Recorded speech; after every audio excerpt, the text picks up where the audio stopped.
नमस्कार साथियों। आज मैं आप लोगों के सामने एक नया वीडियो लेके आया हूँ जिसमें हम पुराने अवकाश नियमों की तुलना करेंगे सीसीएस लीव रूल्स के बारे में। इसमें बताया जाएगा कि कैसे नियमों को आधुनिक कानूनों और कर्मचारियों की भलाई के अनुसार बदलाव किया गया है। आगे बढ़ने से पहले मैं ये चाहूँगा कि आप मेरे चैनल को सब्सक्राइब कर लें ताकि हर जो वीडियोस मैं बना रहा हूँ उसका नोटिफिकेशंस आपके नोटिफिकेशन बार में आ सके और आप मेरे वीडियोस से लाभ पा सके। मैं ने लास्ट वीडियो बनाया था उसका मैं लिंक ऊपर दे रहा हूँ, आप उस लिंक पे जाके क्लिक करके देख सकते हैं इस चैनल के ख़त्म होने के बाद, इस वीडियो के ख़त्म होने के बाद। और मैंने लास्ट वीडियो एमसीक्यू पे बनाया था यूपीएस वर्सेस एनपीएस के बारे में, तो आप काइंडली उस वीडियो को जाके देखिए ताकि आप पूरी तरह से अपना नॉलेज गेन कर सके यूपीएस के बारे में और उससे किस तरह से डिफ़र करता है वो एनपीएस से, और क्या क्या नई नई जानकारियां हैं वो सब मैंने इस वीडियो में बताया है एमसीक्यू के माध्यम से। काइंडली इस वीडियो को जाके देखिए। मैं चाहूँगा कि आप इस लाइक वीडियो को अगर आपको पसंद आए तो आप प्लीज़ लाइक दीजिए इसको भी, और मेरे पुराने पिछले वीडियोस हैं आप देखेंगे तो उनको आप लाइक दे सकते हैं। अगर अच्छा लगे तो प्लीज़ लाइक दीजिए, इससे मेरे मेरे को भी अच्छा लगेगा कि मेरी मेहनत से बनाई गई वीडियोस आप तक पहुंच रही है और आप इसको पसंद कर रहे हैं। चलिए फिर शुरू करते हैं। ये है कि overview of CCS leave rules, CCS अवकाश नियमों का अवलोकन, ओवरव्यू कर रहे हैं हम लोग। तो ये नियम केवल केंद्रीय सरकारी कर्मचारियों पर लागू होते हैं, रेलवे, एआईएस आदि को छोड़कर। ऑल इंडिया सर्विस जितने भी हैं और रेलवेज के जितने भी हैं कर्मचारी, उनको उन पे ना लागू होकर ये केवल सेंट्रल गवर्नमेंट एम्प्लॉयज़ पर ही, सेंट्रल गवर्नमेंट केंद्र सरकारी कर्मचारियों पर ही लागू हो रहे हैं। ये पहली बार 1972 में लागू किए गए थे। Leave rules, CCS leave rules 1972 के नाम से ही जाना जाता है। ये अब एक बड़ा संशोधन आया है 24 सितंबर 2024 को। मेजर रिवीजन इशूड ऑन 24 सितंबर 2024। इसमें इसी के बारे में हम आगे चर्चा करेंगे, और इसका उद्देश्य नियमों को आधुनिक कानूनों और कर्मचारी कल्याण के अनुरूप बनाना है। जितने भी मॉडर्न लॉज आए हैं और जितने भी एम्प्लॉय वेलफेयर, कर्मचारी कल्याण के बारे में जिन सोचकर इन नियमों को उससे अलाइन करने के लिए बनाया गया है। ये सब पर लागू हो रहा है, सेंट्रल गवर्नमेंट एम्प्लॉयज़ पर। तो पुराने रूल्स क्या कहते थे, जो कि की डिफरेंसेस में आए हैं उसके बारे में बताऊंगा मैं इस वीडियो में। तो ओल्ड रूल्स क्या कहते थे कि कोई कर्मचारी अगर डिसेबल हो जाता उसके रूल्स क्लियरली डिफाइन नहीं थे। तो दिव्यांगता को स्पष्ट रूप से परिभाषित नहीं किया गया था, इसका हिंदी अनुवाद है केवल सीजीएचएस एएमए डॉक्टरों से मेडिकल सर्टिफिकेट मान्य था। Only CGS and AMA doctors allowed for MC medical certificate, और किसी और के माध्यम से अवकाश आवेदन की अनुमति नहीं थी। No provision for proxy application. किसी कोई अगर किसी के अगर हॉस्पिटल में एडमिट हो जाता है कोई, तो फिर उस टाइम पे पहले था कि एम्प्लॉय खुद जब तक आके लीव एप्लीकेशन नहीं भरेगा तब तक उसका लीव मान्य नहीं होगा, ग्रांट नहीं किया जाता। अभी जो नया रूल्स आया है उसमें क्या अपडेट्स हैं 2024 के हिसाब से।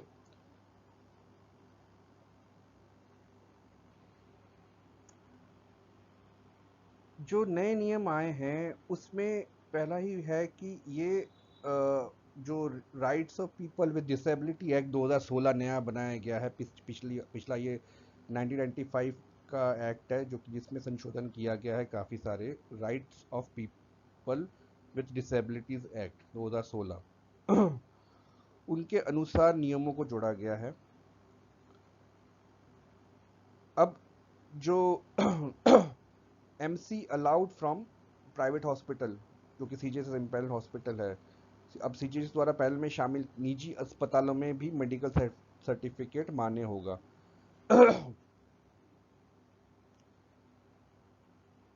परिवार के सदस्य या अभिभावक कर्मचारी की ओर से अवकाश के लिए आवेदन कर सकते हैं। अब इसका एक उदाहरण मैं देना चाहूँगा। यदि कोई दिव्यांग कर्मचारी, डिसेबल एम्प्लॉय है, अस्पताल में भर्ती है, तो उसका भाई या बेटा उसकी ओर से छुट्टी का आवेदन कर सकता है। फिर और भी है कि पुराने नियमों में क्या था कि मेडिकल सर्टिफिकेट सिर्फ सीजीएचएस या सरकारी डॉक्टर से मान्य था। फिटनेस सर्टिफिकेट के लिए सिविल सर्जन अनिवार्य था। Fitness certificate mandatory for civil surgeon. गंभीर बीमारी को लेकर स्पष्ट दिशा निर्देश नहीं थे। जितने भी गंभीर बीमारी होती थी उनके लिए स्पष्ट दिशा निर्देश, क्लैरिटी नहीं थी। नए नियमों के हिसाब से 2024 के नए नियमों के हिसाब से क्या क्या बोल रहा है कि अब मेडिकल सर्टिफिकेट सरकारी या पैनल में शामिल निजी अस्पताल से लिया जा सकता है। अब काफ़ी रिलीफ है इस रूल के बाद, इस नए रूल आने के बाद, कि जितने भी मेडिकल सर्टिफिकेट है वो सरकारी या इम्पेनल्ड हॉस्पिटल्स से लेके हम लोग ऑर्गेनाइजेशन में दे सकते हैं। फिटनेस सर्टिफिकेट को लेकर लचीलापन दिया गया है, कुछ फ्लेक्सिबिलिटी लाई गई है इस फिटनेस सर्टिफिकेट के बारे में। जो लॉन्ग टर्म इलनेस या फिर दिव्यांगता के लिए विशेष नियम हैं वो उसको जोड़े गए हैं। मैं इसका एक एग्जांपल दूंगा कि कैंसर जैसी बीमारी की स्थिति में अब इलाज के निजी रिकॉर्ड और डॉक्टर की रिपोर्ट के आधार पर छुट्टी मिल सकती है। तो कैंसर जैसी बीमारी है जो कि हम लोग गवर्नमेंट हॉस्पिटल में नहीं जाना चाहते, तो उसके रिकॉर्ड्स और डॉक्टर की रिपोर्ट, जस्ट उसके आधार पर ही हमको छुट्टी मिल सकती है। आगे बढ़ते हैं। पुराने नियमों में पहले क्या कहा गया था कि जितना अधिकतम अवकाश होता है, 300 दिन की अर्जित छुट्टी होती है, रखी जा सकती है। Maximum year accumulation was 300 days. और जो नई छुट्टी मिलने से पहले 225 दिन की सीमा रखी गई थी, वो पहले एक बफर क्रिएट किया जाता था कि 225 दिन का ही आप 225 दिन के बाद आपका बफर चालू हो जाएगा। अगर आपका ऑलरेडी एक्यूमुलेट हो गया है 225 दिन के बाद, उसके बाद आपका बफर शुरू हो जाता था। और जो अवकाशकालीन स्टाफ, जो वेकेशन स्टाफ है, उनके लिए छुट्टी के लेकर कोई स्पष्टता नहीं थी। अच्छा, मैं पहले 225 दिन वाला जो बफर वाला है वो पता नहीं आप लोगों को, काफ़ी लोगों को इसके बारे में ज्ञान होगा कि नहीं, नॉलेज होगा कि नहीं, कि पहले क्या था कि आप टोटल 300 दिन तो कर सकते थे, मतलब पूरे अपने सर्विस करियर में। लेकिन जो 225 दिन का जो आपका अगर एक्यूमुलेट हो गया है, उसके बाद आपको पता है कि हर जनवरी या जुलाई में आपको 15-15 टोटल 30 दिन का अवकाश मिलता जुड़ता रहता है आपके उसमें। तो अगर 225 दिन आपके अकाउंट में हैं और 15 दिन जुड़ रहे हैं तो ये कितना हो गया, 235 दिन, 240 दिन हो गया। हम लोग 225 दिन के बाद ही थोड़ा जो ऑफिस का क्लर्क है या फिर जो अवकाश देख रहा है लोगों के, वो पहले से सतर्क हो जाता है कि आपके इसका इसका 225 दिन हो गया है, अब इसका हम लोग 300 दिन किसी तरह नहीं पहुंचने देंगे। तो क्या होता है कि 240 दिन बना, 15 दिन के बाद 225 ऐड होने के बाद फिर करते करते 15 दिन ऐड करते करते जब वो अराउंड 290 285 290 डेज 225 डेज में पहुंच जाता है, तो हम उसमें फिर कटौती करने लगते हैं। जो ऑथोराइज अवकाश मिलना होता है वो हम उसमें 5 दिन दे देंगे। अगर तो 290 डेज है तो 10 दिन देंगे, अगर 295 डेज है तो 5 दिन देंगे। तो उसको 300 दिन से हम ऊपर नहीं लेके जा सकते। तो ये हम लोग को, मान लीजिए किसी उसका कर्मचारी का बचा हुआ है, काफ़ी सर्विस बचा हुआ है, लेकिन उसका 225 दिन पहुंच गया है, और वो छुट्टी नहीं ले रहा है, तो हम लोग उस हिसाब से सतर्क हो जाते हैं कि हमको अब इसे 300 दिन से ऊपर नहीं लेके जाना है। तो हम लोग जो ऑथोराइज लीव रहता है हर हम लोग एडवांस में ग्रांट करते हैं, उसमें हम लोग थोड़ा थोड़ा करके कम कर सकते हैं। ऐसा नहीं कि हम 15 दिन नहीं लगाएंगे, 15 दिन भी लग सकता है, या फिर हम उससे कम भी कर सकते हैं, 10 दिन भी कर सकते हैं, 12 दिन भी कर सकते हैं, लेकिन बस 300 दिन के ऊपर नहीं जाना होता है। तो अभी जो नए नियम आए हैं उसके हिसाब से क्या है कि अधिकतम अवकाश अब भी 300 दिन का ही है, लेकिन नई छुट्टी जो मिलने की सीमा बढ़ाकर 225 दिन कर दी गई है।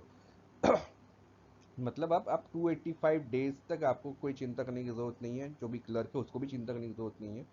वो 285 डेज तक उसको छोड़ सकता है, उसके बाद वो अपने हिसाब से छुट्टी के जो मतलब अथॉरिटी अपने हिसाब से 300 दिन ना पार हो उस हिसाब से छुट्टी ग्रांट एडवांस में ग्रांट करेगी हर जनवरी जुलाई को। मतलब अगर उसको 5 दिन देना है या 10 दिन देना है, वो हो सकता है एक बार 15 दिन भी दे सके, अगर मतलब उसका एम्प्लॉय का सर्विस ख़त्म होने के कगार पे है। तो ये है आप लोग, ये है डिफरेंस इस चीज़ में। अब जो क्या बोलते हैं वेकेशन डिपार्टमेंट में किस हिसाब से अवकाश अर्जित किए जाएंगे, उस पर क्लैरिटी आ गई है। तो मैं उसका एग्जाम्पल है कि अगर कोई शिक्षक अगर 280 दिन की अर्जित छुट्टी पर है, अब उन्हें नई छुट्टी मिलेगी। पहले 225 दिन पर रोक लगाई जाती थी। मतलब अगर किसी शिक्षक का अगर 280 दिन की अर्जित छुट्टी मतलब जो एक्यूमुलेटेड लीव है 280 दिन है, तो अब उसको नई जो लीव रूल्स है उसके हिसाब से 225 दिन के ऊपर 225 दिन का रोक उस पर अभी लागू नहीं होगा, 285 तक जब तक नहीं पहुंचता है वो। और भी इसमें काफ़ी चेंजेस किए गए हैं, जो कि मैं जिसके बारे में अभी आपको थोड़ा थोड़ा करके एक्सप्लेन करूंगा। कि जो डिसेबल एम्प्लॉय है, अब किसी परिजन या गार्जियन के माध्यम से मेडिकल सर्टिफिकेट आवेदन कर सकता है, ये मैंने पहले ही बताया था। दूसरा ये है कि जो कम्यूटेड लीव होता है, अब कुछ मामलों में मेडिकल सर्टिफिकेट के बिना भी लिया जा सकता है, मान्य होगा। वो क्या क्या है? अध्ययन purpose, study purpose, maternity leave, या फिर एडॉप्शन के केस में आप लोग commuted leave without medical certificate दे सकते हैं। चाइल्ड केयर लीव के बारे में क्या नई चीज़ें आ रही हैं? अब वो एक वर्ष में 3 बार ली जा सकती है। वो हर साल 3 बार आप चाइल्ड केयर लीव ले सकते हैं।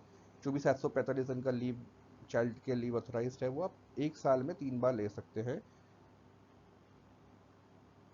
उसका जो रिकॉर्ड कीपिंग है वो बहुत ज़रूरी हो जाता है इस्टेब्लिशमेंट के लिए। जो क्लर्क हैं जो डील करते हैं उनके लिए काफ़ी इम्पोर्टेंट हो जाता है कि ये चाइल्ड के लिए कितनी बार लिया जा रहा है, इसका रिकॉर्ड मेंटेन करें। अब और एलटीसी भी आप चाइल्ड केयर लीव में ले सकते हैं। ये बहुत बड़ा एक रिलीफ मिला है। जो क्या बोलते हैं पेरेंट्स हैं या फिर माताएं हैं, जो परिजन हैं, उनके लिए भी रिलीफ है। तो ये कुछ संशोधन किए गए हैं नए लीव रूल्स के हिसाब से। अच्छा, स्टडी लीव थोड़ा स्ट्रिक्ट कर दिया गया उसकी एलिजिबिलिटी को। इसमें क्या है, कम से कम 5 साल की सर्विस आवश्यक है। मिनिमम 5 ईयर सर्विस तो बिल्कुल ज़रूरी है स्टडी लीव के लिए। बॉन्ड भी इसमें बोला जाएगा भरने के लिए। जब आप स्टडी लीव पे जाने की कोशिश करते हैं तो आपको एक बॉन्ड भी भरने के लिए कहा जाएगा। और अगर आपका रिटायरमेंट हो रहा है, रिटायरमेंट लेने की सोच रहे हैं आप, तो कम से कम 3 साल पहले आपको आवेदन करना होगा। आप समझे मेरी बात? जब आप स्टडी लीव ले रहे हैं तो आपको मिनिमम 5 साल की सर्विस की ज़रूरत है। उसके बाद ही आप स्टडी लीव अप्लाई कर सकते हैं। एक बॉन्ड भरने को कहा जाएगा आपको स्टडी लीव पे जाने से पहले। और आप अगर रिटायरमेंट का सोच रहे हैं तो आप 3 साल पहले उसका एप्लीकेशन करेंगे। चाइल्ड केयर लीव में क्या नया आया है, 1 साल में 3 बार आप ले सकते हैं। ऑर्गेनाइजेशन को ज़रूरत है कि इसका रिकॉर्ड रखा जाए बराबर से, और इस पे अभी एलटीसी भी अलाउड हो गया है। कम्यूटेड लीव जो अब आप विदाउट मेडिकल सर्टिफिकेट भी ले सकते हैं, किस किस बेसिस पे, रीजंस पे, स्टडी पर्पस के लिए, मैटरनिटी के लिए और अडॉप्शन के लिए। काफ़ी रिलीफ दिया गया है इसमें। और आज अभी डिजेबल मेंबर के लिए, अगर कोई बंदा डिजेबल हो जाता है तो उसका, उसके अभिभावक या फिर उसका कोई भाई या फिर बेटा आके उसका एप्लीकेशन सबमिट कर सकता है।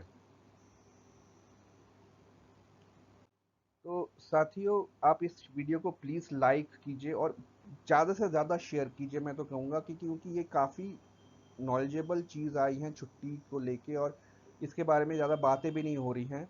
तो आप प्लीज़ काइंडली इस चीज़ इसको लाइक कीजिए, शेयर कीजिए। धन्यवाद साथियों।